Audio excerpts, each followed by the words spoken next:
by John Ogwyn Rees. Latina. One day, Harry Gascoigne came up to me and said that he had found a restaurant that he felt deserved a thorough inspection. Eating out in Spain had always been a grand event, and we all did our best to find better and more exciting restaurants as time went by. So this became a real and constant challenge. At this point, Harry insisted that we tell no one until we had both given it the once-over. So a few days later, we drove on the route to Palamos. And en route, on the right-hand side, we turned in amongst the trees, just off the road, and then he stopped the car. The whole area under the trees was covered with lorries.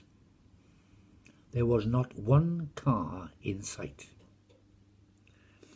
Heads turned as we entered, but then soon looked back down at their platters. There was a swing door, both into the main restaurant and another one into the kitchen.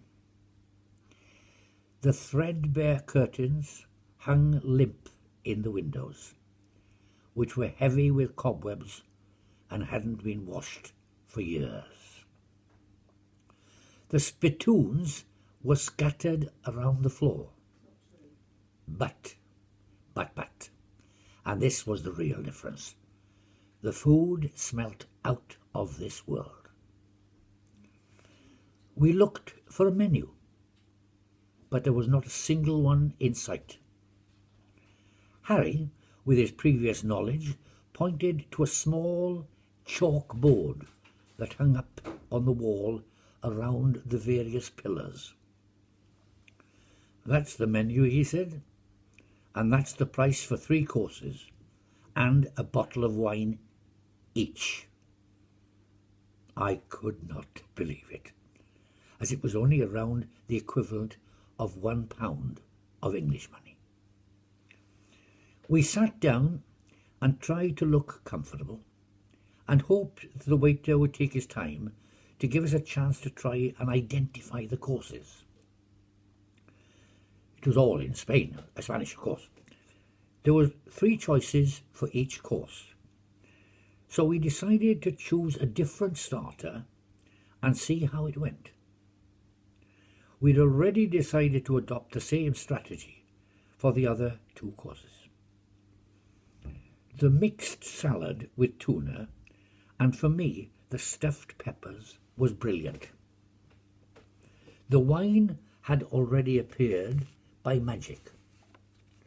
The lamb risotto and the seafood platter were again of the highest quality, and fully deserved another taste of the house wine. The dessert in the form of creme catalan and a bowl of mixed fruit salad set off the meal. This was Spanish eating at its very best. We naturally came again, and to our pleasant surprise, there were several different menus each time. They were all first class, and we got to know the menu de dia, as it was called, so terribly well. Would our gang, and in particular the ladies, like this unusual setting? There was only one way to find out. Tina herself was quite charming when we arrived, and gave us a warm welcome. She worked behind the bar. As we were now quite a large group, one of the waiters threw a few tables together in seconds, and at this point the kitchen swing door opened, and another waiter appeared who became known as Quasimodo, and he burst onto the scene. He was a big man.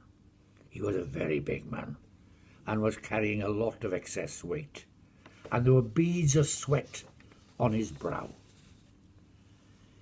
He slid bottle after bottle of wine or lemonade down the length of the table to stop miraculously at the person who had ordered the drink. We were terribly impressed. It did not take long for everyone to enjoy the gastronomic delights of Latina. And much as we tried to hide the secret, word got around like wildfire. Like all great things, it had to come to an end. It did not take long before the windows were cleaned and new curtains appeared. Quasimodo left. At the same time, the prices went up and up and up, and the quality of the lorry drivers' meals went down and down and down. The lorries were replaced by fine cars and camper vans. Latina, which we had loved so much, was no more. So we started looking around for another quality restaurant. We scoured the tiny little villages inland, and this time